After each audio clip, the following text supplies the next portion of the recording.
How to apply for Wells Fargo credit card. Let's get started. Launch your preferred browser. At the top, you're gonna see the search box. Over there, type in wellsfargo.com and then search for it. With that, you'll be directed to the official website of it.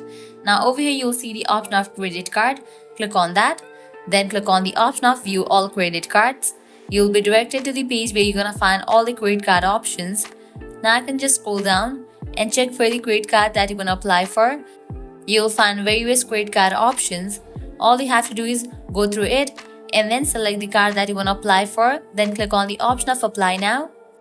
For instance, I'm going to apply for this one card, Active Cash.